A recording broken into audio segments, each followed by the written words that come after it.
ఎన్నికలపై ఆసక్తికర వ్యాఖ్యలు చేశారు బీఆర్ఎస్ అగ్రనేతలు. రాష్ట్రంలో ఇప్పుడు ఎన్నికలు వస్తే బీఆర్ఎస్ గెలుపు ఖాయమన్నారు. అసెంబ్లీ ఎన్నికల్లో ఓటర్ల అత్యాశ వల్లే బీఆర్ఎస్ ఓడిపోయిందన్నారు. బస్సు యాత్రలో భాగంగా 12వ రోజు కరీంనగర్ వీణవంకలో పర్యటించారు మాజీ సీఎం కేసీఆర్.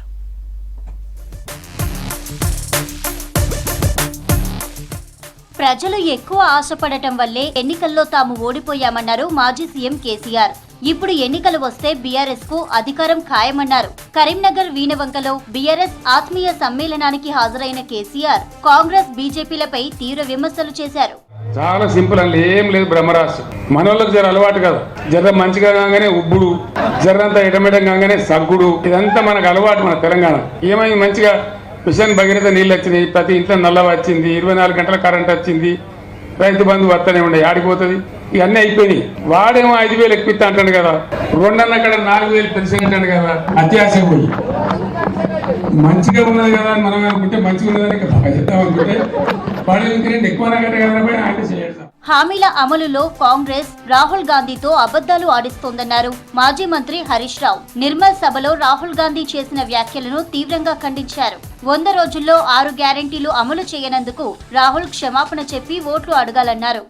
ఒకవేళ రాహుల్ గాంధీ చెప్పేది తప్పైతే పక్కనే ఉన్న రేవంత్ రెడ్డి లేచి మేము 2,500 ఇస్తలేము, ఇది తప్పు, నువ్వు చెప్పొద్దు అని చెప్పి ఖండించాలన్నా వద్దా?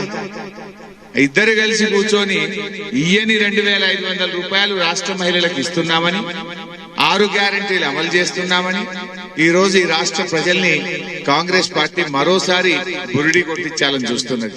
10 ఏళ్ల బీజేపీ పాలనలో దేశంలో అదానీ అంబానీలకే మేలు జరిగిందన్నారు హరీష్. కరీంనగర్ పార్లమెంటు ఎన్నికల ప్రచారంలో భాగంగా రాజన్న సిరిసిల్ల జిల్లా మల్యాలలో నిర్వహించిన ప్రజా ఆశీర్వాద సభకు హాజరయ్యారు హరీష్ రావు.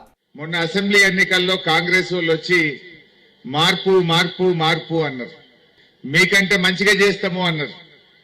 మీరు కూడా ఆశపడ్డారు.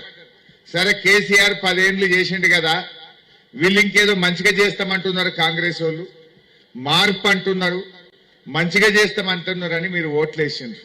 మరి ఏం మార్పు వచ్చింది చెల్లె? వచ్చింది, మార్పు అయితే వచ్చింది. కేసీఆర్ ఉండగా బాయికాడ 24 గంటల కరెంట్ వస్తుండే, కాంగ్రెస్ వాళ్ళు వచ్చినాక మాత్రం ఇలా 11-12 గంటల కరెంట్ అయితే వస్తున్నది.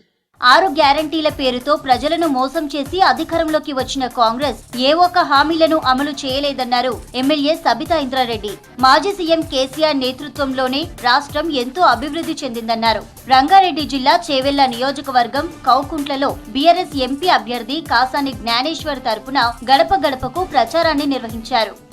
దేశంలో పెట్టుబడి పెట్టడానికి ఎవరైనా వస్తే అది తెలంగాణలోనే పెట్టాలనే లెవెల్లో ఈరోజు ఇక్కడ అభివృద్ధి చేయడం జరిగింది అనేది ఇక్కడ ఉన్న ప్రజలందరూ గమనించున్నారు. కాబట్టి ఈ ఎన్నికల్లో కూడా ఒక బీసీ అభ్యర్థిగా బడుగు బలహీన వర్గాల గొంతు పార్లమెంట్లో వినిపించాలని కేసీఆర్ గారు టికెట్ ఇవ్వడం జరిగింది. కాసాని జ్ఞానేశ్వర్ గారికి మీ సమస్యలన్నీ పార్లమెంట్లో వినిపించే శక్తిని బీఆర్ఎస్ పార్టీ అభ్యర్థికి మనం మరొకసారి కోరుతాం.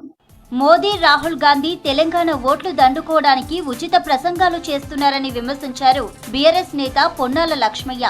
ఓట్ల కోసమే కులగణన, సామాజిక న్యాయం గురించి మాట్లాడుతున్నారని మండిపడ్డారు. సామాజిక న్యాయం గురించి మాట్లాడే పార్టీ పెద్ద మనుషులే ఈ రాష్ట్రంలో 17 పార్లమెంట్ సీట్లు ఉన్నాయి. 17 పార్లమెంట్ సీట్లలో బీసీలకు ఎంతమందికి ఇచ్చారు? 3కి.